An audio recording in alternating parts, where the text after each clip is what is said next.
Hello students, welcome है आपका अपने यूट्यूब चैनल पे। और जैसा कि मैंने बोला था, मैं आपको पहले इन्फॉर्म कर रही हूँ।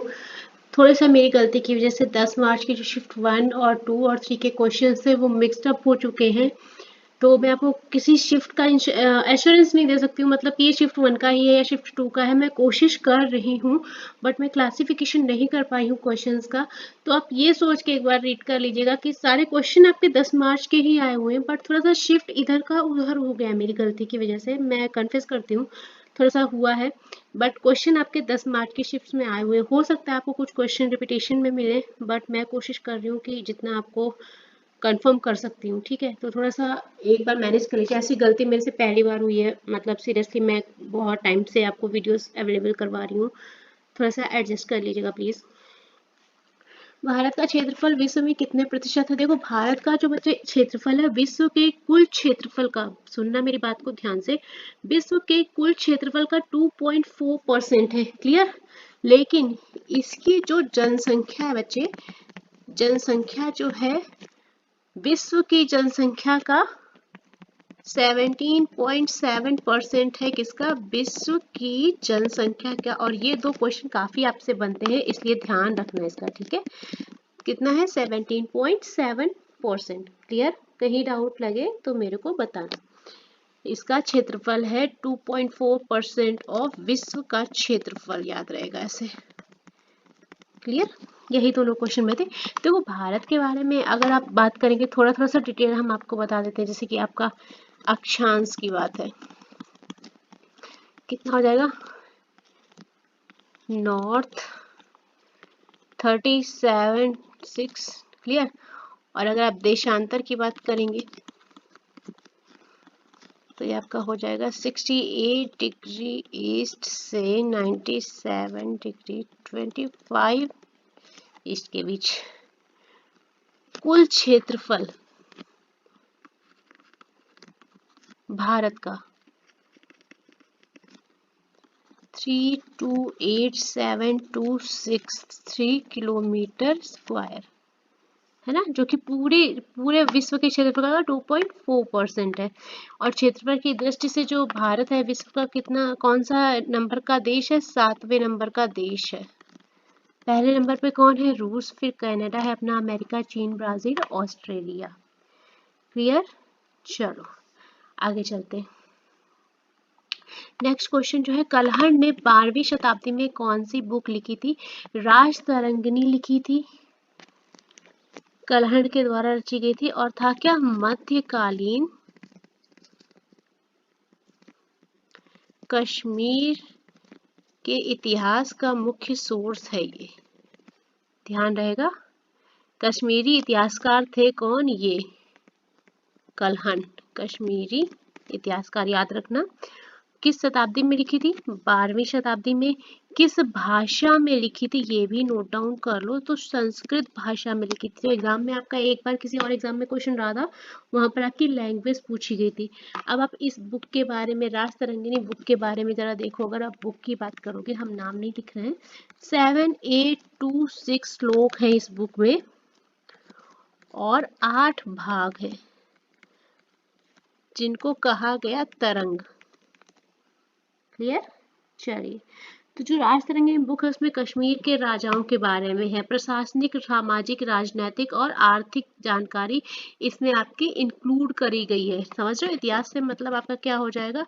आपका प्रशासनिक हो गया, सारा कुछ इंक्लूड हो जाएगा ना। सामाजिक हो गया, हर एक तरह की जानकारी आपकी इसमें मिल जाएगी। राजनीतिक हो गया, आर्थिक हो गया। चलो आगे चलते। नेक्स्ट है, किस राज्य में गैस सिलेंडर मुफ्त देने की स्कीम शुरू की गई? आंध्रा में भी शुरू की गई थी, आंध्र प्रदेश में। बट द करंट अफेयर का क्वेश्चन था, वहां पर ऑप्शन आपका मध्य प्रदेश फ्रेम हुआ था मेरे ख्याल से। विदेशी वस्तुओं का बहिष्कार किस आंदोलन के दौरान हुआ? स्वदेशी आंदोलन के दौरान आपका विदेशी वस्तुओं का बहिष्कार शुरू किया गया था। ये तो पता होगा ना, पहले भी ये क्वेश्चन हम आपको करवा चुके हैं। देखो, स्वदेशी आंदोलन क्या था? जो इसकी जड़ें थी, उसका विभाजन विरोधी आंदोलन में था। बंगाल प्रांत का विभाजन याद है, वहां से आपका ये शुरू हुआ था। तो चलते हैं आगे। तो आपका यहाँ पर विदेशी हटाओ, स्वदेशी अपनाओ। नेक्स्ट, रबी की फसलें किस माह में बोई जाती हैं? अक्टूबर से नवंबर, या आपको मिला होगा अक्टूबर से दिसंबर। ठीक है, ऑप्शन में मेरे ख्याल से आपको शायद दिसंबर में मिल सकता है। देखो, रबी की फसलें हम आपको लिखा चुके हैं ना कौन कौन सी होती है। एक काम करो, इसको थोड़ा सही से लिख लो, क्योंकि फिर समझ में नहीं आएगा तो गड़बड़ करोगे। अक्टूबर से नवंबर या अक्टूबर से दिसंबर भी आपको ऑप्शन में मिल सकता है। रबी की फसलों में हम आपको पहले ही बता चुके हैं कौन कौन सी आती है। गेहूं हो गई आपकी, जौ हो गई, मटर हो गई, चना, सरसों, है ना। और खरीफ की फसल में हमने भी आपको बताया था, खरीफ की फसलों में हमने आपको क्या क्या बताई थी? धान और मक्का, ज्वार, बाजरा, इसके अलावा जायद की फसलें भी हमने आपको लिखा दी थी, बतानी पड़ेगी। हरी सब्जियां आपकी हो गई, ये भी सब हमने आपको पहले बता दिया था, सब्जियां वगैरह थी। चलो, बार बार एक ही चीज को लिखाने से टाइम ही वेस्ट होगा और कुछ नहीं। पीडीएफ आपको प्रोवाइड कर दी है, वहां पर मिल जाएगी। आगे चलते हैं। भारत में हरित क्रांति की शुरुआत बता बता के थक गए 1960 के दशक में शुरू हुई, और इसको ऑल्सो नोन एज तीसरी कृषि क्रांति। ये ध्यान रखना, ये क्वेश्चन बना था आपसे इस बार एग्जाम में, कांस्टेबल में ही आया था। तीसरी कृषि क्रांति के नाम से भी जाना जाता है।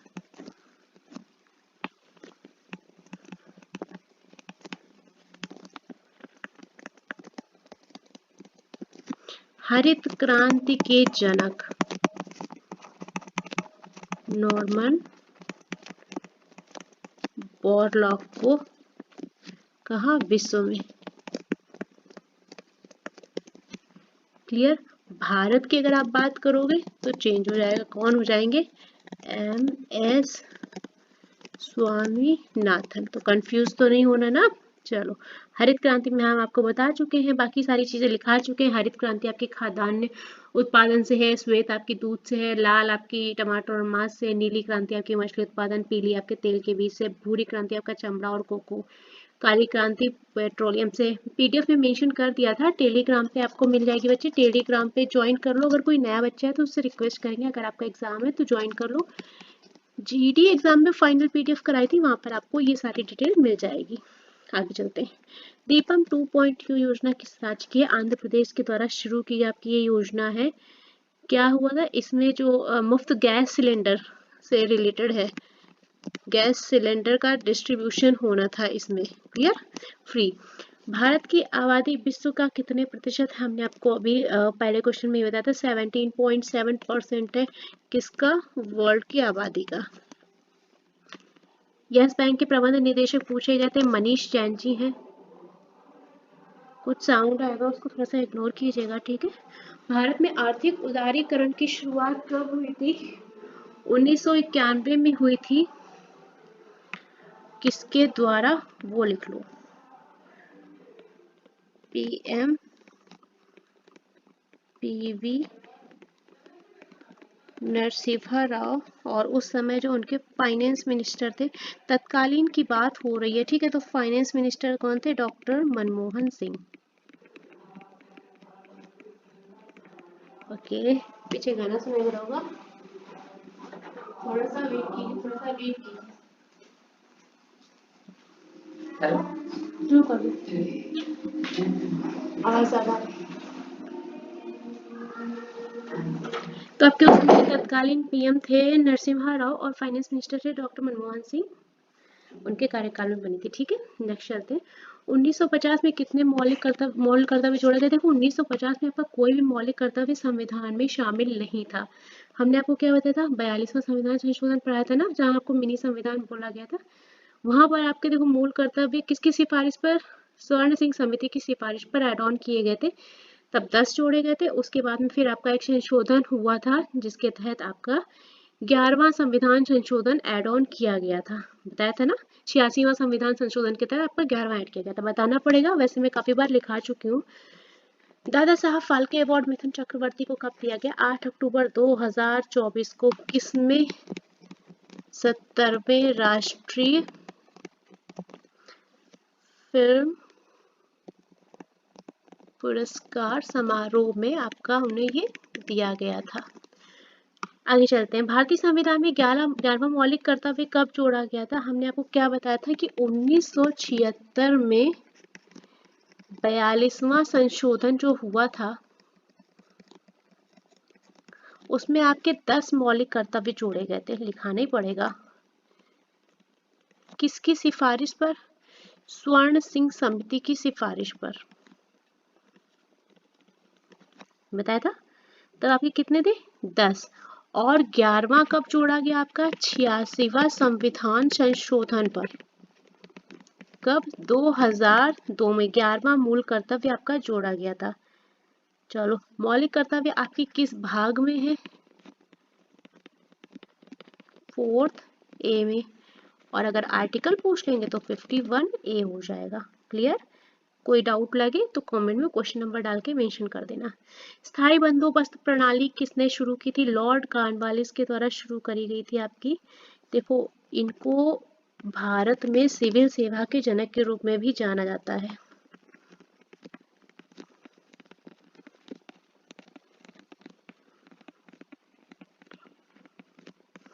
इन्होंने पद का सृजन किया था किसका? जिला न्यायाधीश का।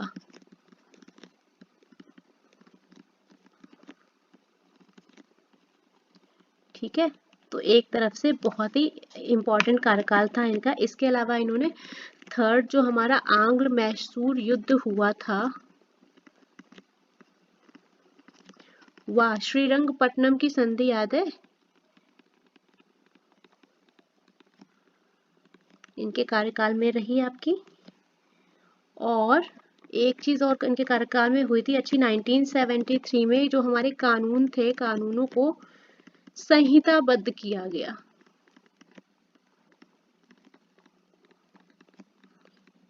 ठीक है, तो एक तरह से देखा जाए तो लॉर्ड कॉर्नवालिस को काफी अच्छी चीजों के लिए आप जाना जा सकता है। आगे चलते हैं। नेक्स्ट क्वेश्चन है हमारा, किस अधिनियम ने प्रांतों में द्वैत शासन प्रणाली की शुरुआत की थी? देखो, 1919 का था हमारा भारत सरकार अधिनियम, जिसके तहत आपकी प्रांतों में द्वैत शासन प्रणाली की शुरुआत करी गई थी। ये आप इसको जानते होंगे, मोंटागू चेम्सफोर्ड मॉन्टफोर्ट सुधार, है ना, इस तरह से। आगे चलते हैं। भारत में एक मिनट रुकना, कुछ इंपॉर्टेंट छूट तो नहीं गया हम लोग का? ठीक है। भारत में सबसे बड़ा डेल्टा कौन सा है? हमने आपको शिफ्ट 3 में करवाया था 9 को। सुंदरवन कितना एरिया में फैला है? तो 1330, लगभग 1330 किलोमीटर स्क्वायर में आपका फैला हुआ है। डेल्टा की बात होगी, सुंदरवन डेल्टा हमने आपको क्या बताया था, किन नदियों के द्वारा बना था? गंगा और ब्रह्मपुत्र नदियों के द्वारा आपका ये बना गया था। सुंदरवन किसके लिए जाना जाता है? मैंग्रोव वन के लिए भी जाना जाता है। और ये आपसे क्वेश्चन एग्जाम में बनता है कि मैंग्रोव वन के लिए किसको जाना जाता है। डेल्टा नदी कौन नहीं बनाता, डेल्टा कौन नहीं बनाता है? तो नर्मदा और ताप्ती नदी नहीं बनाती है। क्लियर? एक आपसे क्वेश्चन फ्रेम हुआ था, लैक्टिक एसिड कौन सा नहीं है? यहाँ हमें ऑप्शन कंफर्म नहीं है। लैक्टिक एसिड आपका किस में मौजूद होता है? अगर मौजूद की बात करें तो आपका खट्टे दूध में हो जाता है या दही में होता है। तो यहाँ पर हमें ऑप्शन नहीं पता है कि क्या मिला था, इसलिए आप यहाँ पर देख लीजिए अगर आपको याद है ऑप्शन का तो। चंद्रगुप्त मौर्य के दरबार में भेजा गया यूनानी राजदूत मेगास्थनीज था। किसने भेजा था? सेल्यूकस प्रथम ने। याद है? कर लोगे? चलो आगे चलते हैं। कुंभ का मेला कहाँ नहीं लगता है? कुंभ का मेला हमारा 4 जगह लगता है। कहाँ कहाँ? प्रयागराज, दूसरा आपका हो गया हरिद्वार, तीसरा हो गया आपका नासिक और चौथा हो गया उज्जैन। अब इन चारों के अलावा जो आपका ऑप्शन था वो था वाराणसी, जो इंक्लूड नहीं था, इसका मतलब आपका यहाँ पर नहीं लगता है। भारतीय संविधान का आर्टिकल 19 किससे संबंधित है? अभिव्यक्ति की स्वतंत्रता से संबंधित है। आर्टिकल 19 हम आपको बहुत बार करा चुके हैं। नरेंद्र मोदी मुंबई के किस संस्थान का उद्घाटन किया? कौशल संस्थान का उद्घाटन किया है। एम जो था वो रोजगार क्षमता को बढ़ावा देना था। आगे चलते हैं। एक आपका विंड से रिलेटेड क्वेश्चन आता है, अभी हमें क्वेश्चन कंफर्मेशन नहीं है, कंफर्म होगा तो बता देंगे। भारतीय संविधान के आर्टिकल 344 किससे संबंधित है? तो राजभाषा के संबंध में आयोग और संसद की समिति का वर्णन करता है हमारा आर्टिकल 344 और इंक्लूड है आपका ये भाग 17 में। हम आपको सारे आर्टिकल्स और भाग आपको प्रोवाइड कर चुके हैं पीडीएफ में। प्रधानमंत्री जनधन योजना के अंतर्गत 2024 तक कितने बैंक खाते खोले गए हैं? 53 करोड़ खाते, पूरा जो डेटा आया था 53.13 करोड़ से भी ज्यादा खाते ओपन हुए थे। ये अपने आप में एक रिकॉर्ड है। आर्टिकल 167 में क्या है? तो राज्यपाल को जानकारी देने के संबंध में मुख्यमंत्री के जो कर्तव्य हैं वो आपके इंक्लूड करे गए हैं आर्टिकल 167 में। हो जाएगा। नेक्स्ट, स्वराज मेरा जन्मसिद्ध अधिकार, मैं इसे लेकर रहूंगा, ये नारा आपका बाल गंगाधर तिलक के द्वारा दिया गया था। हमने आपको पहले भी ये चीज करवाई हुई थी कि इसको कर लो। और एक चीज और है, ये आपका हिस्सा थे लाल बाल पाल के, याद आया? त्रिमूर्ति का हिस्सा थे, ये क्वेश्चन आपका आता है। त्रिमूर्ति का हिस्सा थे आपके बाल गंगाधर तिलक। क्लियर? तो ये बात ध्यान रखना। आगे चलते, रक्षा मंत्री का क्रम पूछा गया था आपसे, तो पहले आ जाएंगे आपके जो आपको दिए हुए थे ऑप्शन के थ्रू, आपके पहले आ जाएंगे मनोहर पर्रिकर, फिर आ जाएंगे मुलायम यादव, फिर आपके शरद पवार थे और राजनाथ सिंह थे। ये है आपका सही सीक्वेंस टेन्योर के अकॉर्डिंग। आर्टिकल 143 पूछा गया था, तो आपका राष्ट्रपति चाहे तो कानून या तथ्य किसी भी मामले को सुप्रीम कोर्ट को रेफर कर सकता है, उनसे राय मांग सकता है, कॉल्ड एज प्रेसिडेंटियल रेफरेंस या राष्ट्रपति संदर्भ कह सकते हैं, वो एक बार उनसे राय मांग सकते हैं। क्लियर? संविधान के पिता का नाम जिन्होंने मसौदा तैयार किया था, doctor Bhimrao Ambedkar, also known as father of constitution. चलो, एक आपका डीपीएसपी से रिलेटेड क्वेश्चन आया था। देखो, भारत का जो संविधान है सर्वोच्च कानून है, ठीक है, और अपनाया गया था इसको 26 नवंबर 1949 को किसके द्वारा? भारत की संविधान सभा के द्वारा, और लागू हुआ 26 जनवरी 1950 को। ठीक है, संविधान की जो प्रकृति होती है वो संघीय होती है, ये क्वेश्चन भी आया था आपका। जो संविधान की आपकी प्रकृति रहेगी वो कैसी रहेगी? संघीय। और ये भी क्वेश्चन आपका एग्जाम में आया हुआ है, मतलब गेस नहीं कर सकते आप। और इसकी जो आत्मा पूछी जाती है कैसी होती है? तो एकात्मक। क्लियर? चलिए, एक आपका डीपीएसपी से रिलेटेड क्वेश्चन आया था, क्वेश्चन अभी हमें पता नहीं है, पता चलेगा हम बिल्कुल बता देंगे। चलिए, तो इस सेशन को हम यहाँ पर फिनिश करते हैं। और 10 की जो शिफ्ट 2 कराएंगे उसमें तो क्वेश्चन नंबर ऑफ क्वेश्चंस ज़्यादा हैं, शिफ्ट 2 और शिफ्ट 3 के मिक्स क्वेश्चन है मेरे ख्याल से। जल्दी वीडियो अपलोड करेंगे, तब तक के लिए आप लोग साथ में बने रहिएगा। Thank you. Hello students, welcome है आपका अपने यूट्यूब चैनल पे।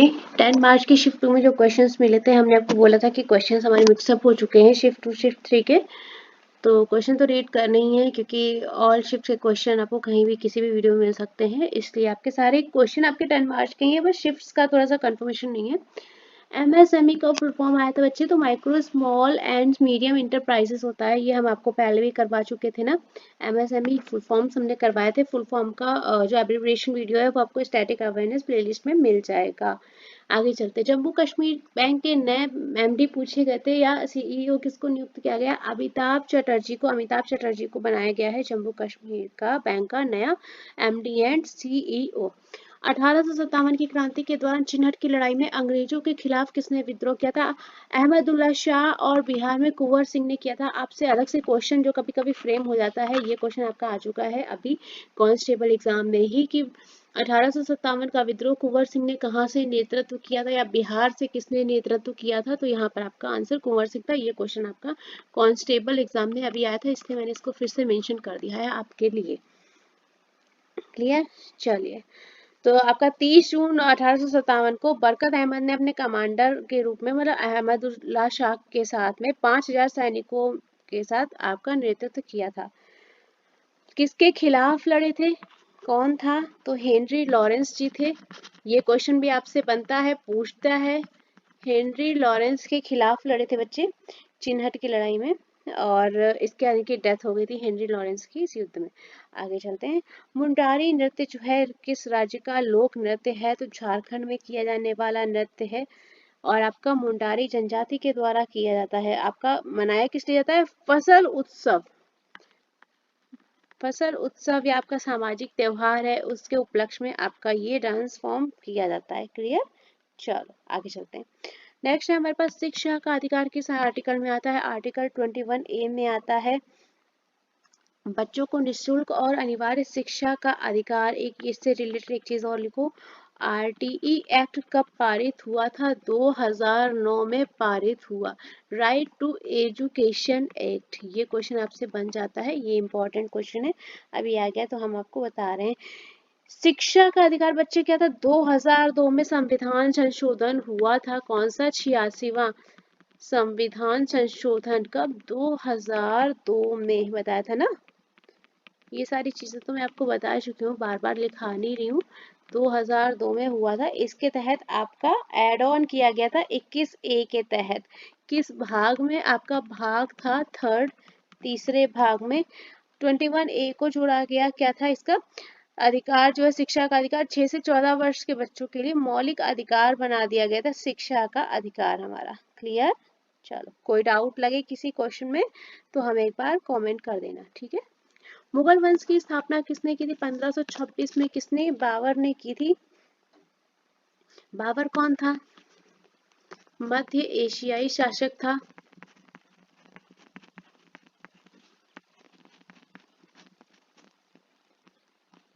इनके पुत्र कौन थे? हुमायूं। याद है? चलो आगे चलते हैं। अनुच्छेद 21 का संबंध किससे है? तो ये आपका प्राण और दैहिक स्वतंत्रता के संरक्षण से आपका संबंध है इसका, या आप बोल सकते हैं जीवन के अधिकार से संबंधित है।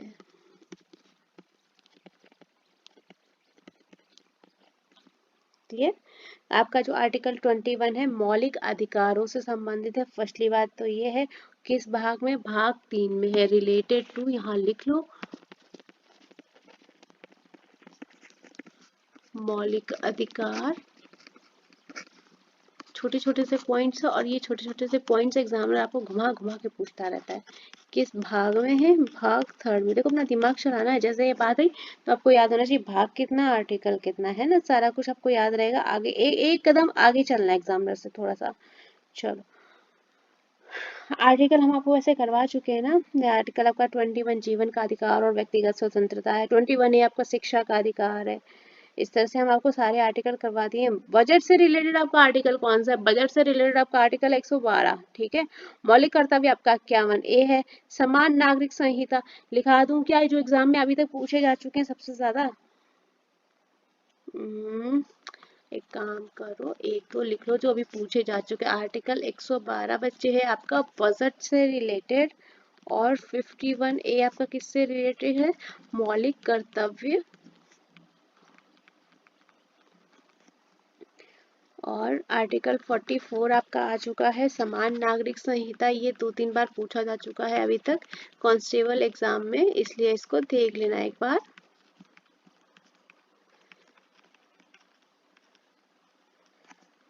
तो 21A आ चुका है आपका शिक्षा का अधिकार।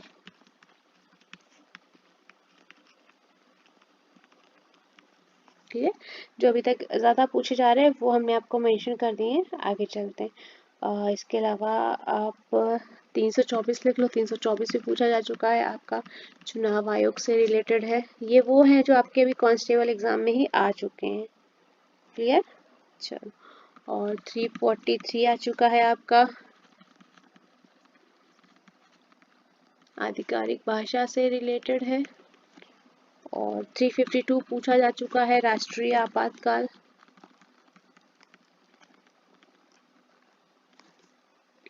चलिए, ये आपके वो आर्टिकल्स थे जो अभी तक कांस्टेबल एग्जाम में पूछे जा चुके हैं। 1857 की क्रांति के दौरान अवध में अंग्रेजों के साथ हेनरी लॉरेंस लड़े थे। हमने आपको बताया था अहमदुल्ला शाह ने उधर से विद्रोही सेना की तरफ से नेतृत्व किया था। इसमें हेनरी लॉरेंस की डेथ हो गई थी। हो जाएगा। चलो, आर्टिकल पूछा गया है 153 से 167 दिया था या 166 था या 167 आपको दिया हुआ, किससे संबंधित है? तो कार्यपालिका से संबंधित है आपका अनुच्छेद 153 से लेके 167, जिसमें कि आपका राज्यपाल, मंत्री परिषद, मुख्यमंत्री के सभी प्रावधान हैं, आपकी राज्य कार्यकारिणी की संरचना है, उसकी शक्तियां हैं, उसका कार्य है, सब कुछ इंक्लूड करा गया है। और ये जो भाग है किस भाग में आएगा, भाग आपका 6 है, ये हमने आपको पीडीएफ में दी थी ना, वहां पर बताया था। अब एक एक आर्टिकल का हमें बताना पड़ेगा। क्या 153 में बोला गया था कि प्रत्येक राज्य का एक राज्यपाल होगा जिसे भारत के राष्ट्रपति के द्वारा नियुक्त किया जाएगा। अगर आपसे बनता है राज्यपाल किसके द्वारा नियुक्त होता है, तो राष्ट्रपति के द्वारा। बताया था ना आर्टिकल, वैसे हमने आपको प्रोवाइड कर दिए हैं। फिर आपका आर्टिकल 154 क्या है कि कार्यकारिणी के संवैधानिक प्रमुख के रूप में राज्यपाल के कार्यालय की स्थापना करता है। 155 आर्टिकल आपका क्या बोलता है, किसी राज्य के राज्यपाल की नियुक्ति से रिलेटेड है। 156 में क्या है आपका, राज्यपाल के कार्यकाल से संबंधित है। 157 राज्यपाल की नियुक्ति के लिए योग्यताएं बताता है। ये सब हम आपको लिखा चुके हैं, आप वापस चाहें तो हम आपको बोल के बताएं या लिखाएं, उससे आपका टाइम वेस्ट होगा। वैसे हम आपको करा चुके हैं, आपको फाइनल पीडीएफ में मिल जाएगा टेलीग्राम चैनल पे। एक बार आप बोल के बता देते हैं, एक बार आप फाइनल पीडीएफ को चेक कर लेना, ठीक है। आर्टिकल 158 की राज्यपाल विधानमंडल या संसद का सदस्य नहीं होगा, कोई लाभ का पद नहीं लेगा, किसी भी परिलब्धि या भत्ते का हकदार नहीं होगा।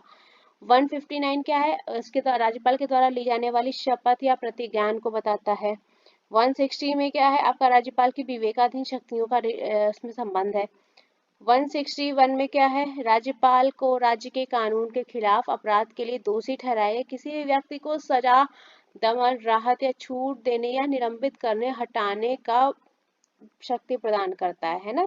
162 क्या है, राज्य की कार्यकारी शक्तियों और राज्य सरकार की कार्यकारी शक्ति की सीमा से रिलेटेड है आपका। 163 आपका कहता है राज्यपाल को राज्य सरकार की ओर से कार्यकारी शक्तियों का प्रयोग करने का अधिकार है।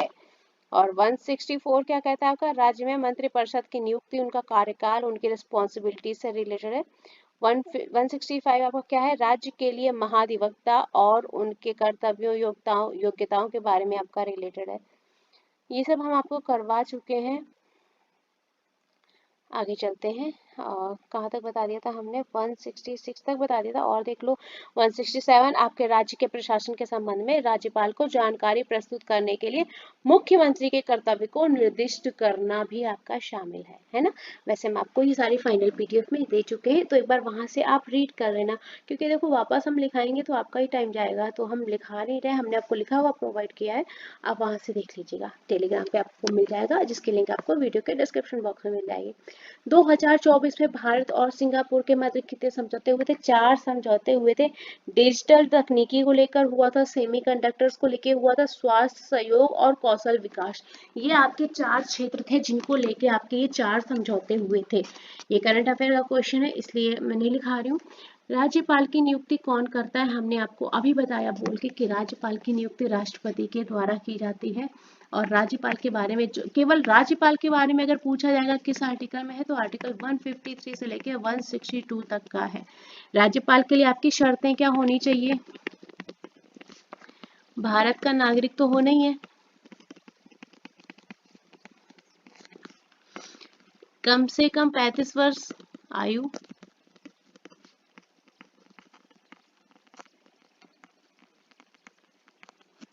कोई लाभ पद ना हो, लाभ का पद नहीं होना चाहिए, हमने भी आपको बताया था।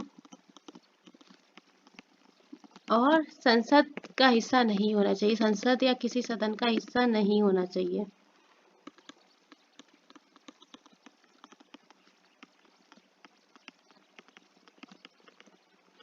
या राज्य विधायिका का सदस्य ना हो, बताया था ना। चलो आगे चलते हैं। वेणुगोपाल की शास्त्रीय नृत्य से संबंधित है, भरतनाट्यम से संबंधित है। हम आपको सारे कलाकार लिखा चुके हैं, डांस फॉर्म लिखा चुके हैं, फाइनल पीडीएफ में आपको मिल जाएगा। अगर आप चाहें तो हम आपको बोल के बता दें, फाइनल पीडीएफ में बच्चे चेक कर लेना, वापस से लिखाने से टाइम वेस्ट होगा। जैसे कि हमने आपको दिखाया था ना, भरतनाट्यम आपका तमिलनाडु से संबंधित है। भरतनाट्यम करने वाले जो डांस फॉर्मर्स है, रुक्मणी देवी, पद्म सुब्रमण्यम है, वैजंती माला है, सीमा करमानी है, पद्मिनी है, कथक का बताया था उत्तर प्रदेश से संबंधित है। बिरजू महाराज आ जाते हैं, नाहिद सिद्दीकी आ जाते हैं, लक्ष्मण महाराज जी हैं, गोपी कृष्ण है, सरस्वती सेन है, मंजरी चतुर्वेदी है। मोहिनीअट्टम आपका केरल में होता है। कलामंडलम कल्याणी कुट्टी अम्मा पूछी गई हैं। शोभना सुनंदा नायर, कलामंडलम राधिका है, थंकामणि है, कलामंडलम हेमावती है। ये आपको सब मैं लिखा चुकी हूँ, ठीक है। तो आपको फाइनल पीडीएफ में मिल जाएगा। वापस से लिखाऊंगी तो मतलब नहीं है, मैं आपको लिखा लिखा के बताऊंगी और आपको वापस से उतना टाइम वेस्ट होगा। तो इसलिए मैं आपको सजेस्ट करूंगी फाइनल पीडीएफ में एक्स्ट्रा एनोटेशन मैंने नोट किया है, आप वहां से चेकआउट कर लेना। राहुल आचार्य का संबंध पूछा गया था, किस डांस फॉर्म से? ओडिसी डांस फॉर्मर है। फोर्ब्स के अनुसार 2025 में भारत की अर्थव्यवस्था कितने नंबर की थी? 5th। आपकी जो रिपोर्ट आई थी बच्चे, centre for economic and business research की आई थी रिपोर्ट, उसके अनुसार आपका ये 5वें पोजीशन पे था। क्लियर? आगे चलते हैं। इसका फुल फॉर्म लिखाना पड़ेगा क्या? Centre for economic and business research. वैसे लिखाने की जरूरत तो नहीं है, पता होगा ना। तो ये 5th पोजीशन पे अपना भारत है। जवाहर रोजगार योजना किस पंचवर्षीय योजना में शुरू करी गई थी? ये आपकी 7वीं पंचवर्षीय योजना के दौरान शुरू की थी, जिसका की टेन्योर था बच्चे 1985 टू 90। तो इस योजना का उद्देश्य आपका क्या था? क्षेत्रों में रोजगार का अवसर पैदा करना और बुनियादी ढांचे में सुधार करना।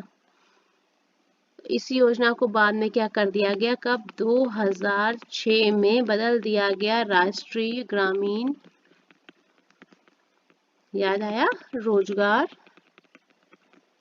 गारंटी अधिनियम।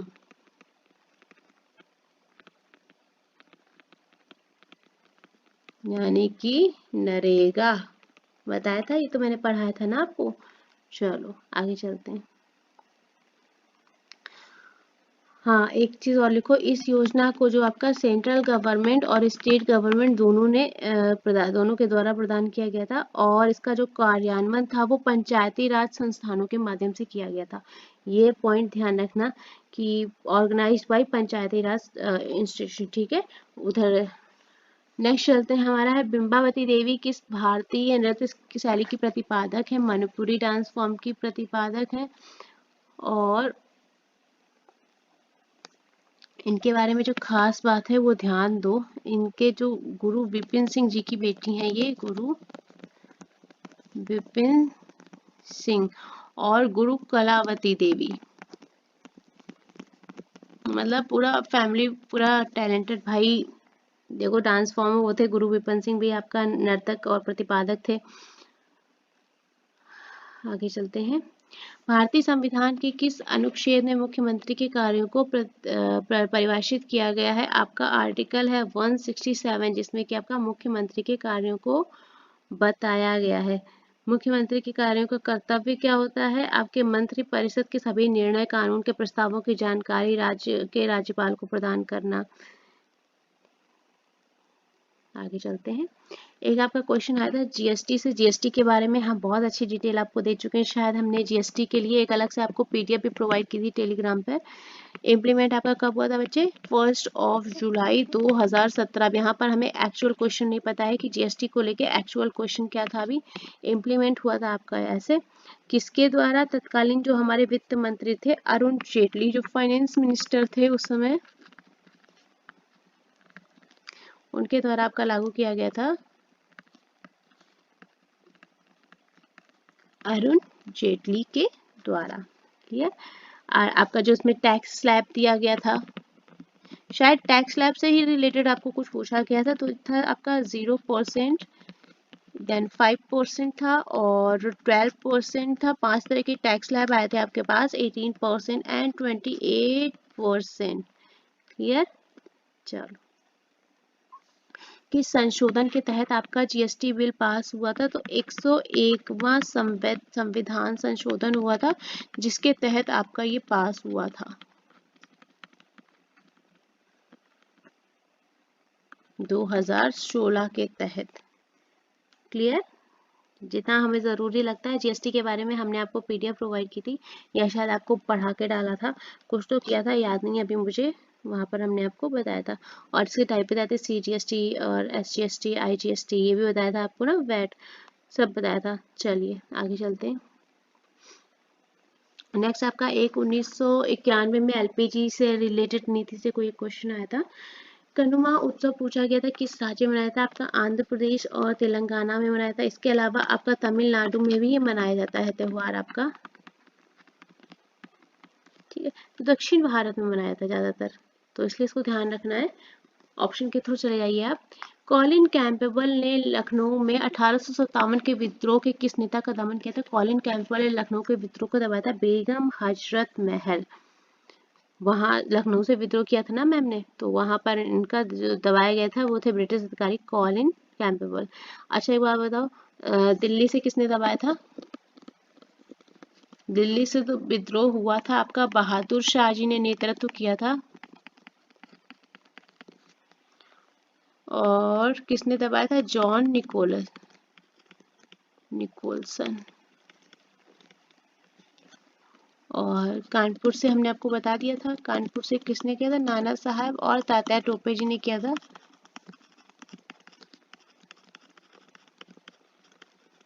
और विरोध को किसने दबाया था, कॉलिन कैंपबेल जी ने।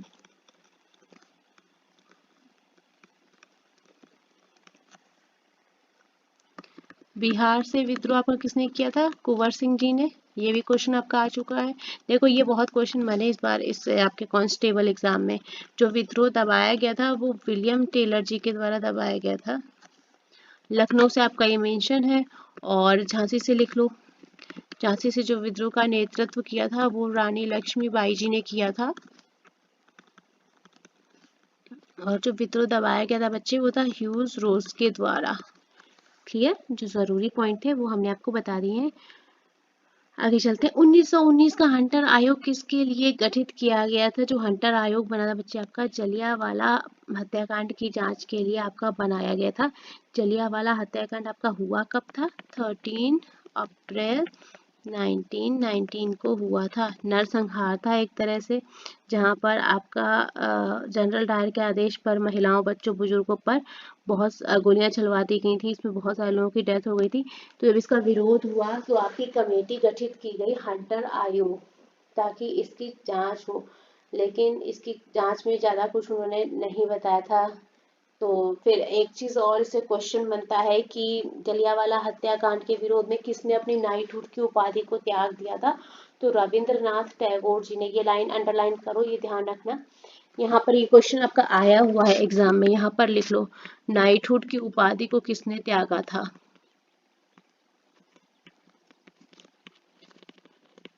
ये क्वेश्चन आपका बहुत बार आ चुका है।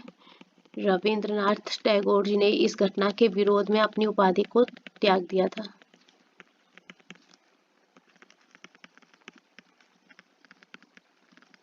तो जलियांवाला बाग हत्याकांड के लिए आपकी इस कमेटी का गठन किया गया था। हो जाएगा कब, 14 अक्टूबर 1919 को। इसका पहले का नाम आपको पता है, हंटर आयोग का आपका जो पहले का नाम है बच्चे वो भी एक बार देख लो, डिसऑर्डर इंक्वायरी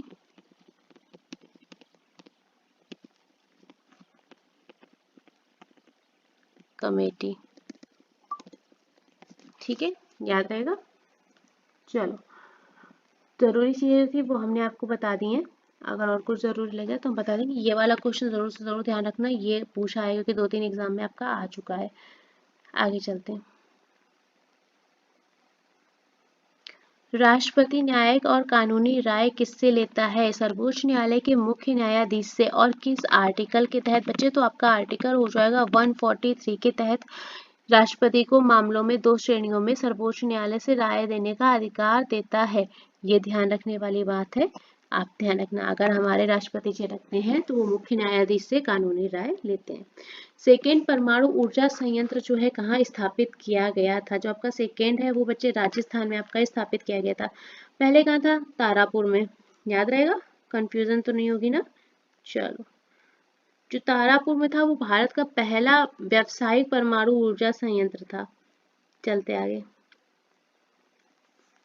भारतीय संविधान का जनक किसे माना जाता है? डॉक्टर BR अम्बेडकर जी को संविधान का जनक माना जाता है। भारत का संविधान अपनाया कब गया था? हमने आपको कल भी बताया था। ये बहुत ही छोटी छोटी बातें हैं और बहुत ही ज़रूरी है, जो एग्ज़ाम पूछी जाती हैं, मतलब ऐसा नहीं कि नहीं पूछी जाती हैं। तो बच्चे, अपनाया गया था 26 नवंबर 1949 को। क्लियर? और संविधान दिवस कब मनाया जाता है, ये भी लिख लो। 26 नवंबर को हमारा कॉन्स्टिट्यूशन डे मनाया जाता है। और एक बात और बताओ, भारत का जो राष्ट्रगान है वो कब अपनाया गया था? तो 24 जनवरी 24 ऑफ जनवरी 1950 को हमारा राष्ट्रगान अपनाया गया था। क्लियर? चलो आगे चलते हैं। नेक्स्ट क्वेश्चन हमारे पास जो है, केसी वेणुगोपाल 2024 का लोकसभा चुनाव कहाँ से लड़े थे? केरल से लड़े थे, आलप्पुझा निर्वाचन क्षेत्र से लड़े थे। संयुक्त राष्ट्र विकास कार्यक्रम की मानव विकास रिपोर्ट 2023-24 के अनुसार भारत की रैंक पूछी गई थी, 134वें स्थान पर थे। टोटल कितने देशों में रैंकिंग आपकी की गई थी? 193 देशों में ये आए थे 134वें स्थान पर। पश्चिम बंगाल, उड़ीसा, असम में धान की किस्म को क्या कहते हैं? यहाँ पर देखो ऑप्शन में क्या है, औस है, अमन है, बोरो है। यहाँ पर आप ऑप्शन के थ्रू जाइए, हमें ऑप्शन नहीं पता है कि क्या दिया था एक्चुअल में। तो अमन और बोरो हो गए, औस हो गए, ये आपकी सब किसकी किसकी कसम है? धान बोल सकते हैं, ये आपकी चावल की एक किस्म है। ठीक है, अच्छा इन दोनों में फर्क क्या है? आपकी जो औस है, ठीक है, ये गर्मियों का है, गर्मी में बोया जाता है और काटा जाता है आपका शरद ऋतु में।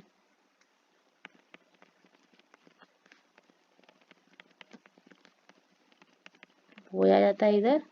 तो ये जो चावल होता है, ये होता है आपका मोटा चावल। ठीक है। अमन के बारे में, यानी जब बोई जाएगी आपकी ये वाली फसल, तो ये जुलाई अगस्त में बोई जाती है और काटी जाती है आपकी सर्दियों के टाइम में। ये वाला आपका भारत में इसका उत्पादन किया जाता है। कहाँ उत्पादन होता है? भारत में। और अगर आप बोरो की बात करेंगे, तो ये बोई जाती है बच्चे सर्दी में और काटी जाती है आपकी गर्मी में। ये जो आपका बोरो वाला चावल है ना बच्चे, इसको आपका जाना जाता है स्प्रिंग राइस भी बोला जाता है, स्प्रिंग राइस के नाम से भी जाना जाता है। ठीक है, चलिए जो जो जरूरी चीजें हमें लगी वो हमने आपको शेयर कर दी। आगे चलते हैं। मनु भाकर जी जो है किसकी ब्रांड एम्बेसडर बनी है? तो भारत के बंदरगाह जहाज रानी और जलमार्ग मंत्रालय के ब्रांड एम्बेसडर बनी है। एक क्वेश्चन आपका Kepler's law of planetary motion से आया था, अभी हमें एक्चुअल क्वेश्चन नहीं पता है। जो कैपलर का ग्रहों का नियम था, पहला नियम लिखाना तो नहीं पड़ेगा ना, पहला नियम सुनो ध्यान से। पहला नियम क्या था कि जितने भी ग्रह हैं सभी सूर्य जो है हमारा, जितने भी ये सन है, जितने भी प्लैनेट्स है, प्लैनेट 1 2, ये सभी सूर्य के चारों तरफ दीर्घाकार वृत्ताकार कक्षाओं में, सॉरी दीर्घाकार जो होती हैं, दीर्घ वृत्ताकार हमारी ये कक्षा हो गई, इसकी इसमें गति करते रहते हैं। ठीक है, और सूर्य इस दीर्घ वृत्त के किसी एक फोकस पर होता है। ये था इनका पहला नियम। इसके अलावा फिर उन्होंने अपना दूसरा नियम दिया। पहला नियम आपका लॉ ऑफ ऑर्बिट कहलाया, ये लिख लो, लॉ ऑफ ऑर्बिट। वैसे आपने पढ़ रखा होगा, बताने की जरूरत है नहीं, हम जानते हैं आप लोग इतने समझदार हैं कि अपनी प्रिपरेशन बनाए रखते हैं। जो दूसरा नियम था, ये पहला था, जो दूसरा था वो लॉ ऑफ एरिया वेलोसिटी का था, लॉ ऑफ एरिया वेलोसिटी, यानी कि क्षेत्रीय चाल का नियम। तो कैप्लर ने इसमें क्या बताया था कि ग्रह को सूर्य से मिलाने वाली जो रेखा होती है, या ग्रह का सूर्य के सापेक्ष त्रिज्य वेक्टर होता है, समान समय अंतराल में समान क्षेत्रफल तय करता है। यानी कि आप कह सकते हैं कि प्रत्येक ग्रह का क्षेत्रीय चाल का मान हमेशा नियत रहता है, ये इन्होंने बताया था आपका दूसरे नियम में। अब पूरा फॉर्मूला डिनोशन तो नहीं बताना है ना, इन्होंने एक इसमें दिया था A1/T1 is equal to A2/T2, ऐसा करके प्रूफ किया था। और जो इनका थर्ड लॉ था मैं यहाँ लिख देती हूँ, लॉ ऑफ पीरियड्स, यानी कि परिक्रमण काल का नियम। तीसरा नियम इन्होंने ये दिया था। और यहाँ पर इन्होंने बोला था कि किसी भी ग्रह द्वारा सूर्य के चारों ओर एक पूरा चक्कर लगाने में जो समय होता है t, उसका जो वर्ग होता है, स्क्वायर होता है, उसकी दीर्घ वृत्ताकार कक्षा के जो अर्ध दीर्घांश होती है, उसकी तृतीय घात के समानुपाती होता है, अनुक्रमानुपाती होता है। ठीक है, तो आपका ये होता है, व्युत्क्रमानुपाती अलग चीज होती है, अनुक्रमानुपाती आपका अलग चीज होती है। व्युत्क्रमानुपाती आएगा तो उसका रिवर्स में आएगा, ठीक है, 1/, करके। चलो, तो आप उन्होंने ये बोला था, इस फॉर्म को उन्होंने जनरल फॉर्म में जब शो किया था तो उन्होंने बोला था T1² T2² is equal to R1³ cube. ठीक है, इस तरह का इन्होंने दिया था। तो ये आपके ग्रहों से रिलेटेड 3 कक्षीय नियम थे। पहला था आपका लॉ ऑफ ऑर्बिट, दूसरा था आपका लॉ ऑफ एरिया वेलोसिटी, और थर्ड था आपका लॉ ऑफ पीरियड्स। क्लियर? चलो, अब इससे रिलेटेड आपका कोई क्वेश्चन बना था, हमें नहीं पता, हमने आपको तीनों बता दिए। हो सकता है आपसे ये पूछा हो T² जो है प्रोपोर्शनल टू R³ है। चलो, नालंदा विश्वविद्यालय की स्थापना पूछी गई थी, किसने करवाई? तो गुप्त वंश के शासक कुमार गुप्त प्रथम के द्वारा आपकी ये स्थापना हुई थी। कब? 423 ईस्वी में। ठीक है, नालंदा विश्वविद्यालय बहुत ही फेमस विश्वविद्यालय, जहाँ पर आज भी फॉरेन कंट्री से पढ़ने के लिए स्टूडेंट्स आते हैं।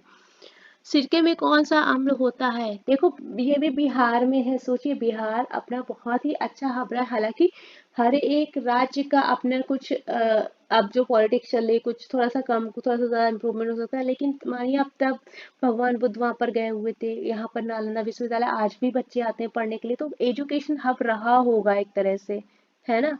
तो हर स्टेट का अपना एक ओहदा है, अपनी एक कहानी है, अपना एक पास्ट रहा है, अपना फ्यूचर है, आगे भी बहुत अच्छा है। ऐसा नहीं कोई स्टेट है आप उसको जज कर सकते हो ये अच्छा नहीं है ना। तो वो भी अपने टाइम में बहुत ही अच्छा एजुकेशनल हब रहा है, एक तरह से देखा जाए, जो अभी तक कायम है। आगे चलते हैं। सिरके में कौन सा अम्ल होता है? एसिटिक एसिड होता है। लगभग कितना पाया जाता है? 6 to 10% आपका पाया जाता है एसिटिक अम्ल, also known as ethanoic acid. और ये बात हम आपको पहले भी बता चुके हैं, बताओ है कि नहीं? बताया था ना। चलो, नेक्स्ट क्वेश्चन बढ़ते हैं। प्रत्यास्थता गुणांक की विमा पूछी गई थी आपसे, ML-1 ऐसे लिखा हुआ मिला होगा, T-2 इस तरह से आपको लिखा हुआ मिला होगा आराम से। ठीक है, हम आपको बता चुके थे। क्लियर? आगे चलते हैं। अच्छा, एक बात बताओ, प्रत्यास्थता इसकी गुणांक की विमा तो ये हो गई, और इसकी मात्रक क्या होता है? ये हम एक्स्ट्रा बता दे रहे हैं, अगर आपसे पूछ लेगा तो ये होता है न्यूटन पर मीटर स्क्वायर हो जाएगा। कैसे निकाला है? तो बताओ, प्रत्यास्थता जो होती है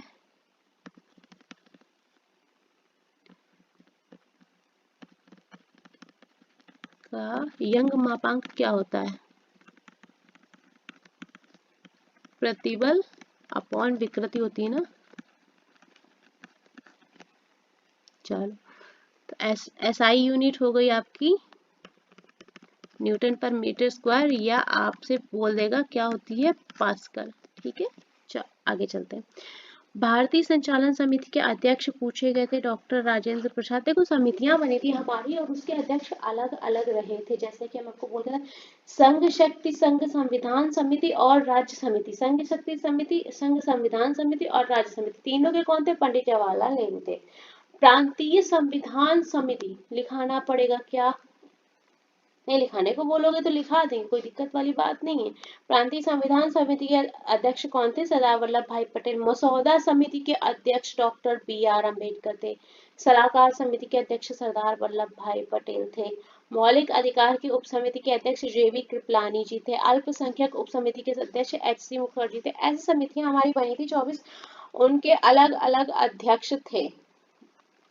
अगर जरूरत पड़ती है तो आप हमें बताइए, हम आपको जरूर से जरूर लिखा देंगे।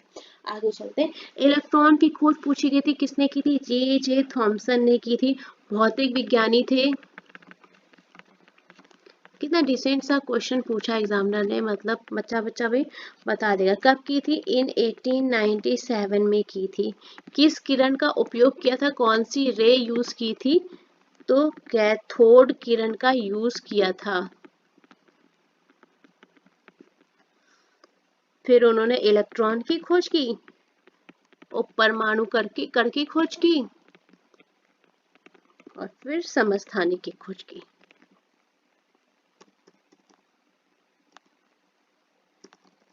सॉरी, समस्थानिक की खोज की और फिर इन्हें नोबेल अवार्ड भी मिला। हो जाएगा। चलिए, जो जरूरी चीजें थी वो हमने आपको बता दी। छोटा नागपुर पठार कहाँ स्थित है? झारखंड में स्थित है। झारखंड का एक हिस्सा है ये। आगे चलते हैं। किस प्रकार के वनों में वार्षिक वर्षा 200 सेंटीमीटर से अधिक होती है? जो हमारे उष्णकटिबंधीय सदाबहार वन होते हैं वो उच्च तापमान और भारी वर्षा वाले होते हैं। यहाँ पर 200 सेंटीमीटर से ज्यादा वर्षा होती है। इन वनों को उष्णकटिबंधीय वर्षा वन भी बोलते हैं। उष्णकटिबंधीय वर्षा वन के नाम से भी आपसे क्वेश्चन पूछा जा सकता है, इनको ये भी बोलते हैं। क्लियर? आगे चलते हैं। पंचायत गठन की नियुक्ति जो है किसके? राज्य निर्वाचन आयोग के द्वारा आपका पंचायत के गठन का प्रावधान है। प्राथमिक क्षेत्र में कौन शामिल है? आपका एग्रीकल्चर हो गया, हमने आपको बहुत बार बताया। फिशनरी हो गया यानी कि मत्स्य पालन हो गया और पशुपालन हो गया। फॉरेस्ट्री हो गया यानी कि वानिकी हो गया। ये सब आपका बच्चे फर्स्ट प्राइमरी सेक्टर में आता है, बता चुके हैं ना। और आपके सेकेंडरी सेक्टर में आपका मोटर वाहन हो जाता है, विनिर्माण हो गया, उद्योग हो गया, ये सब आपका सेकेंडरी में आता है। डिटेल हम आपको दे चुके हैं, बता चुके हैं। आप अगर कायदे से नहीं पढ़ो ना तो गलती फिर कहीं ना कहीं आपकी है। आरबीआई द्वारा रेपो रेट पूछा गया था, 6.50% है आपकी रेपो रेट की वैल्यू।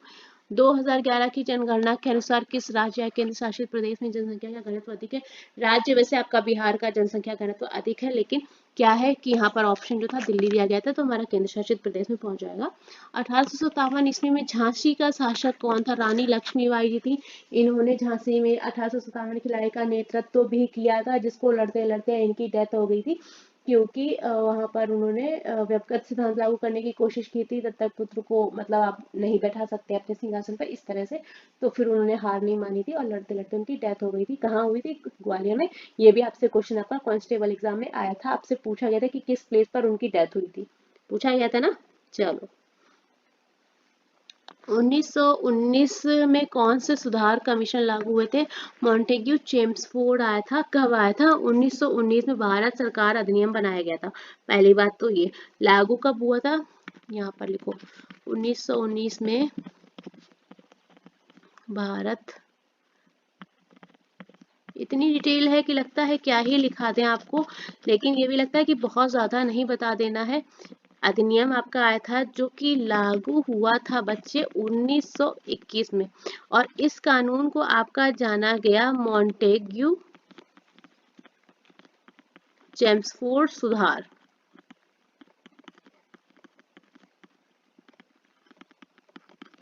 ठीक है, नाम क्यों पड़ा? क्योंकि जो हमारे मॉन्टेग थे वो भारत के राज्य सचिव थे, और चेम्सफोर्ड जो थे वो ये थे आपके उस समय तत्कालीन राज्य के सचिव, और चेम्सफोर्ड जो थे वो आपके भारत के थे उस समय वायसराय। इसलिए दोनों के नाम को मिलाकर आपका ये सुधार का नाम दिया गया था। क्लियर? वैसे हम आपको ये बात बता चुके हैं। चलिए आगे चलते हैं। 1921 से आपका लागू हो गया था, तो ये बात आप ध्यान रखना। अगर आपसे पूछ लेना कि आपका सुधार लागू कब से हुआ, 1921 से। तो भैया जी सेकेंड शिफ्ट के क्वेश्चंस तो कंप्लीट हो गए। हमने पूरी कोशिश की कि थोड़ा सा क्लासिफिकेशन कर दे क्वेश्चंस का, जितने हो पाए हमने करने की पूरी कोशिश की है। चलिए, आज मेरे ख्याल से 17 मार्च है आपका एग्जाम। आज और कल में 2 दिन में और बचा है, तो जो वीडियोस नहीं हो पाई हैं हमारी उनको हम थोड़ा सा स्किप करेंगे, और आज जो 17 तारीख है, आज के हम सारे वीडियोस आपको प्रोवाइड करेंगे। क्योंकि थोड़ा सा नहीं, बहुत ज़्यादा डिस्टरबेंस हो गया मेरा, थोड़ा सा जाने में, घर जाने में थोड़ा सा ज़्यादा डिस्टरबेंस हो गया, उसके लिए तो मैं कुछ कर नहीं सकती। कंडीशन ऐसी थी कि जाना पड़ा, और वहीं से अपना सारा पढ़ाई का सिस्टम डिस्टर्ब हो रखा है। चलिए, तो कोशिश करेंगे आज का जो शिफ्ट आएगी आपको आज से वीडियो एकदम टाइम पे मिलेंगी। 17 तारीख है, आज की शिफ्ट 1 भी आपको मिलेगी, शिफ्ट 2 भी आज ही मिलेगी और शिफ्ट 3 भी। रिमेनिंग वीडियोस जो हमारी शिफ्ट्स की रह गई हैं वो हम धीरे धीरे अपलोड करते जाएंगे कैसे करके। आज के एग्जाम्स के लिए आपको बेस्ट ऑफ लक, जिनका भी एग्जाम है। तब तक के लिए साथ में बने रहिए, पीडीएफ आपको टेलीग्राम चैनल पे मिल जाएगी। ठीक है, थैंक यू सो मच बच्चे लोग। हेलो स्टूडेंट्स, वेलकम है आपका अपने यूट्यूब चैनल पे। शिफ्ट 3 के क्वेश्चंस देखते हैं। 10 मार्च राष्ट्रीय हरित अधिकरण की स्थापना कब हुई थी? इन 2010 में आपकी ये स्थापना हुई थी। किस अधिनियम के तहत? तो आपका एनजीटी अधिनियम आया था, एनजीटी एक्ट था 2010 के तहत। कब? 18 अक्टूबर 2010 में इसके तहत आपकी राष्ट्रीय हरित अधिकरण की स्थापना की गई थी। क्लियर? चलो नेक्स्ट क्वेश्चन पे मूव ऑन करते हैं। भारतीय संविधान के किस अनुच्छेद के मुताबिक मुख्यमंत्री को राज्यपाल को सूचना देने का कर्तव्य है? आर्टिकल 167 में ऐसा बोला गया है। भारतीय संविधान सभा ने संविधान का तीसरा वाचन कब शुरू करा? देखो, तीसरा वाचन जो शुरू हुआ था वो था 14 नवंबर 1949 से लेके 26 नवंबर तक का था। अगर आप पहले वाचन की बात करेंगे तो आपका 4 नवंबर 1948 को हुआ था। सेकेंड आपका 15 नवंबर 1948 से लेके 17 अक्टूबर 1949 तक चला था। क्लियर? और जो आपका थर्ड था वो मेंशन है 14 नवंबर 1949 से लेके आपका चला है 26 नवंबर 1949। अब यहाँ पर आप ऑप्शन के थ्रू जाएंगे, आपको ऑप्शन में क्या दिया गया था? 14 नवंबर 1949 या 26 नवंबर 1949। क्लियर?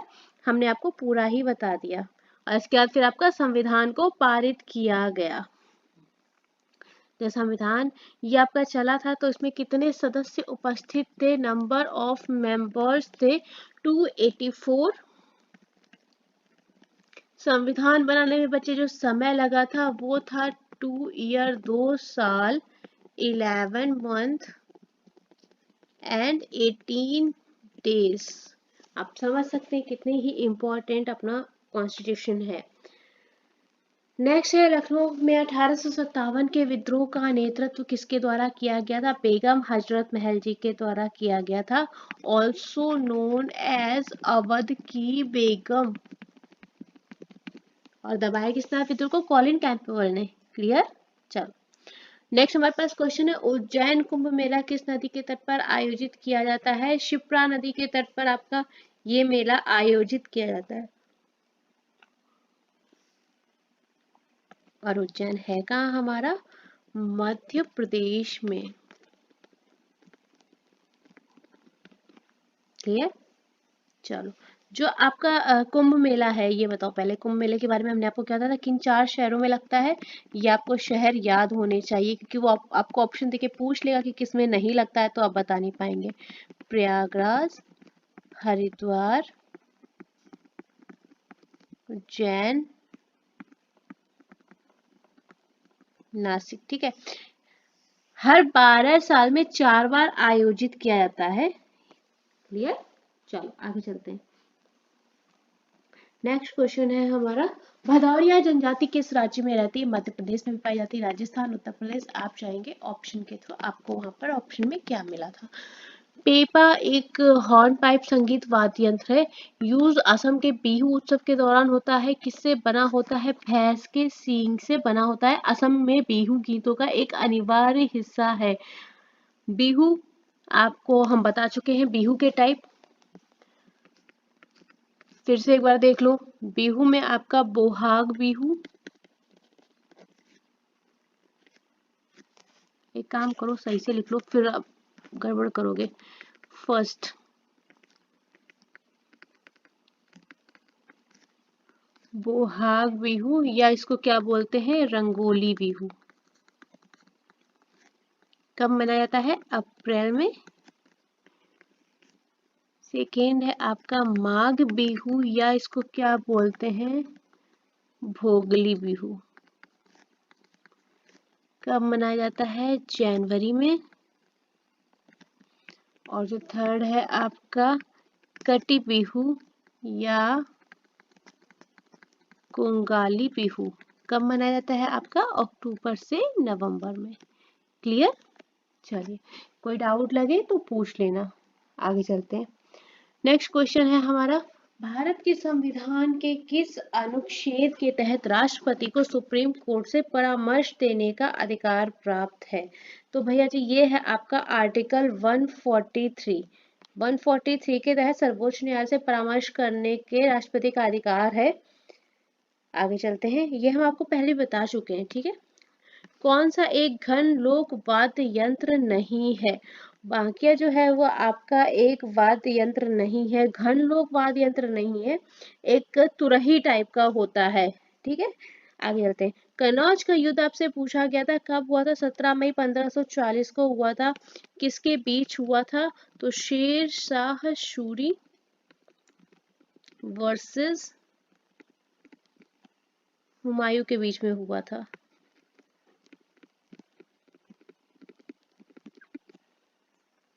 कहाँ पे हुआ था? कन्नौज में हुआ था। ऑल्सो नोन एज बिलग्राम की लड़ाई।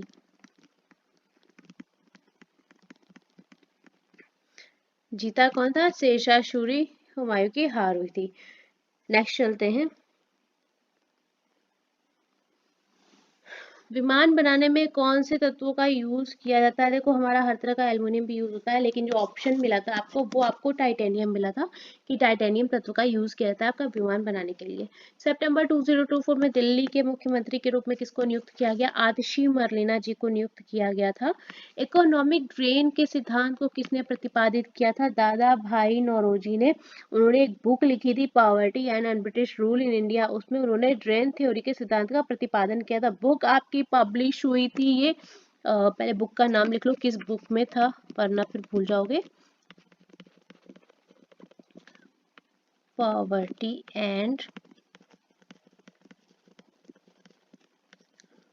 ब्रिटिश रूल इन इंडिया, ये जो बुक थी बच्चे आपकी पब्लिश हुई थी 1901 और इसकी लैंग्वेज थी आपकी इंग्लिश। इंग्लिश भाषा में प्रकाशित बुक थी जिसमें कि आपका ड्रेन थ्योरी का सिद्धांत इन्होंने दिया था। चलो आगे चलते हैं। नेक्स्ट क्वेश्चन है हमारे पास, 1857 में लखनऊ के विद्रोह का दमन किसने किया था? सर कॉलिन कैंपबेल जी के द्वारा किया गया था। सैयद वंश का अंतिम शासक कौन था? अलाउद्दीन आलम शाह थे। देखो सैयद वंश में कितने शासक थे? टोटल 4।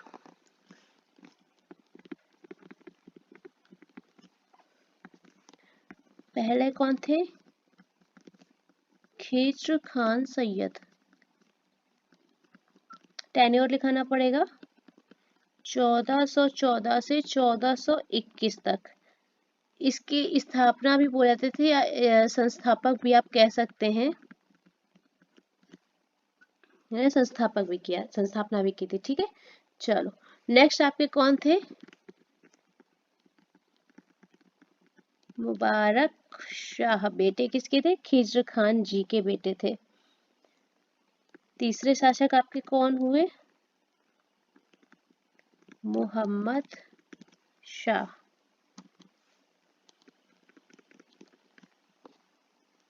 टेन्योर लिखाना था जरूरत है नहीं, ठीक है। और आपके जो चौथे शासक थे वो कौन थे? अलाउद्दीन शाह या आलम शाह। ये चौथे सैयद वंश के चौथे और अंतिम राजा थे। इनका जो टेन्योर था वो था 1445 से 1451 तक। क्लियर। चलो आगे चलते हैं। नेक्स्ट क्वेश्चन है हमारे पास, ग्रामीण भूमिहीन रोजगार गारंटी प्रोग्राम के बारे में बात की गई थी। RLEGP किस पंचवर्षीय योजना के दौरान शुरू किया गया था? आपके 6 ईयर प्लान के टाइम पे ये शुरू किया गया था। किसके कार्यकाल में? इंदिरा गांधी जी के कार्यकाल में। और इसका मेन प्लॉट क्या था कि काम के बदले अनाज कार्यक्रम। और यहाँ पे देखो इसके और लिखो 1981 में इसको अनाउंस कर दिया गया एक नियमित प्रोग्राम, नियमित कार्यक्रम। आपसे एक क्वेश्चन बन जाएगा कि इसको नियमित कार्यक्रम कब घोषित किया गया था? तो यहाँ पर आप मेंशन कर लो कि 1981 में इसको नियमित कार्यक्रम के रूप में घोषित कर दिया गया था। क्लियर। ग्रामीण भूमिहीन रोजगार गारंटी कार्यक्रम जो आपका था, ये किसके द्वारा था? तो ये केंद्र सरकार के द्वारा आपका ऑर्गेनाइज करा गया था। केंद्र सरकार के द्वारा आयोजित किया गया कार्यक्रम था आपका, जो आपको भूमिहीन लोगों को कम से कम कितने दिनों के रोजगार की गारंटी देता था? 100 डेज की गारंटी देता था। इसको बाद में ओवरकम किया गया था। आगे चलते हैं। 1905 में किस कांग्रेस अधिवेशन से बंगाल के स्वदेशी और बहिष्कार आंदोलन का समर्थन किया था? बनारस अधिवेशन में हुआ था आपका। बनारस अधिवेशन कब हुआ था? 1905 में। कर लेंगे। अच्छा, कलकत्ता अधिवेशन कब हुआ था, जरा बताओ ना।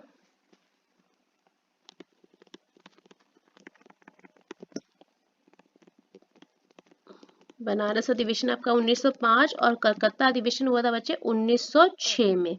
हो जाएगा। चलो आगे चलते हैं। नेक्स्ट क्वेश्चन पे मूव ऑन करें, कुछ और डिटेल चाहिए। चलो आगे चलते हैं। शिक्षा के अधिकार किस अनुच्छेद में है? ये क्वेश्चन कितनी बार आया? आर्टिकल 21A में है। 6 से 14 वर्ष के बच्चों को निःशुल्क शिक्षा का प्रावधान रखा गया था। ये आपका RTE अधिनियम भी हमने बताया था कि बच्चों को निःशुल्क और अनिवार्य शिक्षा का अधिकार RTE एक्ट पारित किया गया था। कब? 2009 में बताया था ना। फिर इसको आर्टिकल 21A के तहत मौलिक अधिकार के रूप में पेश कर दिया गया, किसके थ्रू? 86वें संविधान संशोधन 2002 के थ्रू। 86वां संशोधन हुआ, इसके तहत आपका इसको शामिल कर दिया गया मौलिक अधिकार में। हो जाएगा। आगे चलते।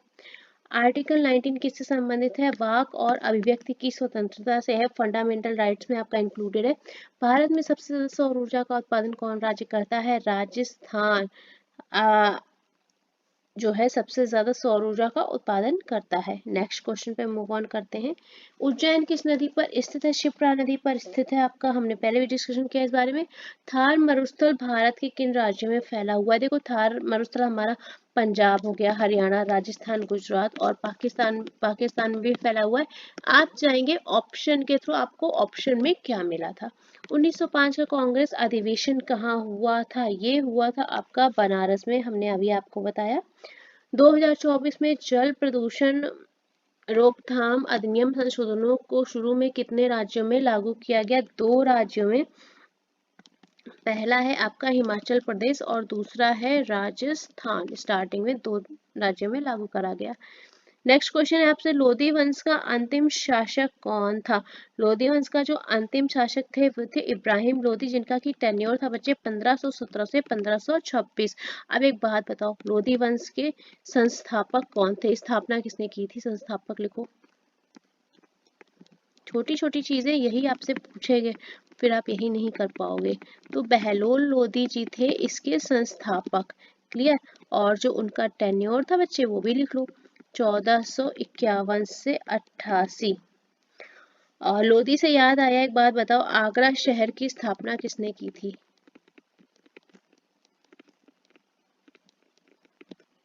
ये स्थापना आपकी की थी सिकंदर लोधी ने।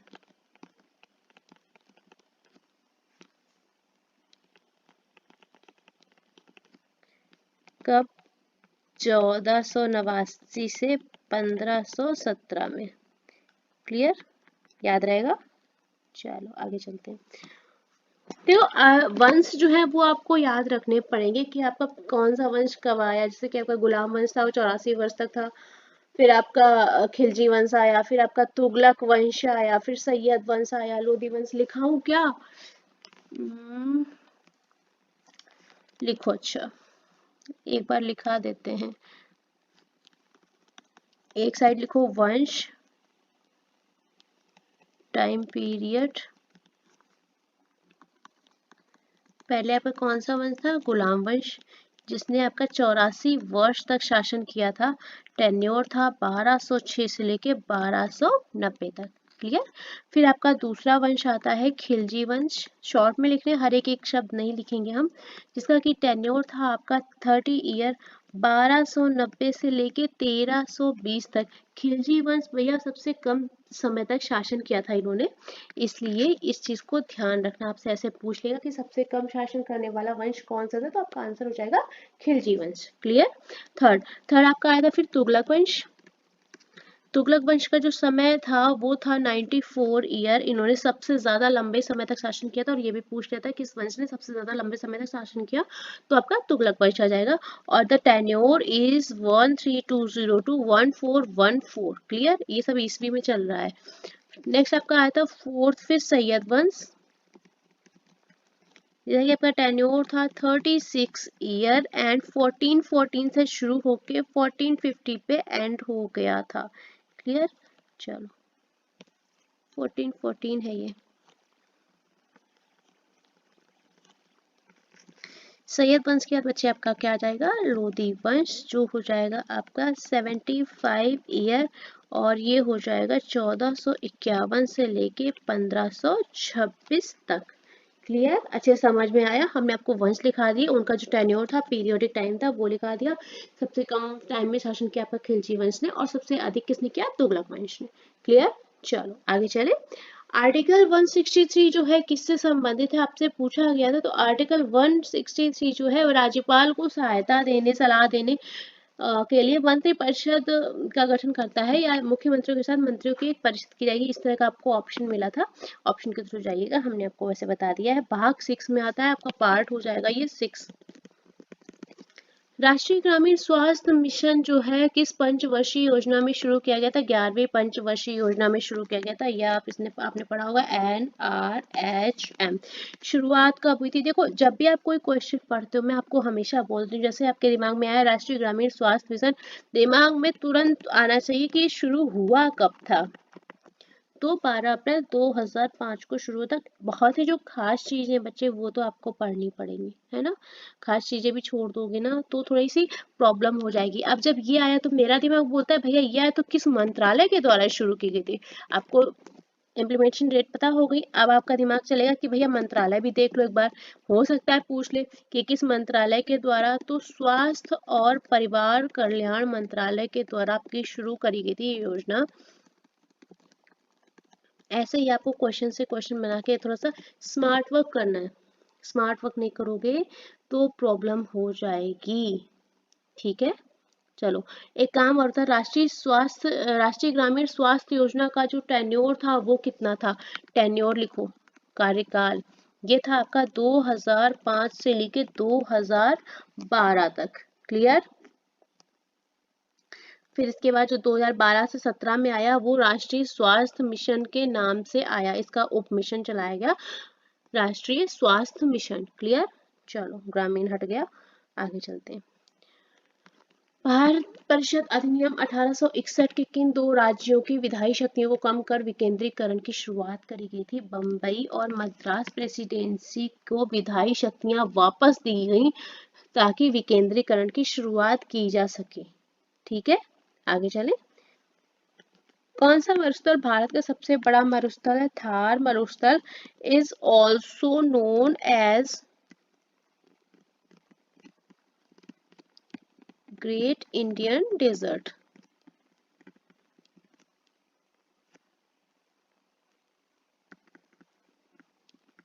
सबसे बड़ा रेगिस्तान है। आगे चलते हैं। बालू टिब्बा किसे कहते हैं। तो मरुस्थलों या रेतीले प्रदेशों में पवन के द्वारा बालू या रेत के निक्षेप से निर्मित जो टीला होता है उसको टिब्बा बोलते हैं। क्लियर। चलो, इसकी आकृति जो होती है चंद्रमा के समान होती है। चलो, राष्ट्रपति किस अनुच्छेद के तहत सर्वोच्च न्यायालय से सलाह ले सकते हैं। आपका आर्टिकल है 143। 143 के तहत भारत के सर्वोच्च न्यायालय से राष्ट्रपति जी सलाह ले सकते हैं, वो सलाह लेने के लिए स्वतंत्र हैं। कन्नुमा त्योहार जो होता है कनुप्पा बोला जाता है, मकर संक्रांति के किस दिन मनाया जाता है। मकर संक्रांति के तीसरे दिन। कहाँ कहाँ मनाया जाता है, आंध्र प्रदेश में भी और तेलंगाना में भी। आपको ऑप्शन में स्टेट तो खैर दिया ही नहीं था, केवल यही पूछा था कि किस दिन मनाया जाता है, तो तीसरे दिन मनाया जाता है। आगे चलते हैं। कार्य के समान किस राशि की विमा समान है। तो कार्य और ऊर्जा की विमा होती है समान। कार्य क्या होता है आपका, बल और विस्थापन का अदिश गुणन कार्य कहलाता है। कार्य की विमा कितनी होती है आपकी, कार्य की विमा mL2T-2 होता है। इसी के साथ आपकी ऊर्जा की विमा भी यही होती है, सेम हो जाएगा। चलो, फॉर्मूला लेके समझाने की जरूरत तो नहीं है ना, अगर है तो बता देना, मैं कर दूंगी। ठीक है, विमा पूछी भैया, मात्रक नहीं पूछा है, विमा पूछी है, कंफ्यूज नहीं करना है। तराई क्षेत्र क्या है? तराई क्षेत्र देखो ऐसा क्षेत्र होता है जिसमें नदियां भाबर से निकलकर पूरा धरातल के ऊपर आ जाती हैं, काफी नमी वाला क्षेत्र होता है, घने वन भी पाए जाते हैं और वन्य जीव भी पाए जाते हैं। अब यहाँ पर हमें जो कंफ्यूजन है, आपका राष्ट्रीय जलमार्ग पूछा गया था या राष्ट्रीय राजमार्ग, मैंने दोनों मेंशन कर दिया है। सबसे लंबा राष्ट्रीय जलमार्ग कौन सा है? राष्ट्रीय जलमार्ग की बात आएगी तो NW1 हो जाएगा। कहाँ से कहाँ तक का? तो हल्दिया से इलाहाबाद तक का हो जाएगा। भारत का सबसे लंबा राष्ट्रीय मार्ग, या इसे जाना जाता है किस नाम से भी? गंगा भागीरथी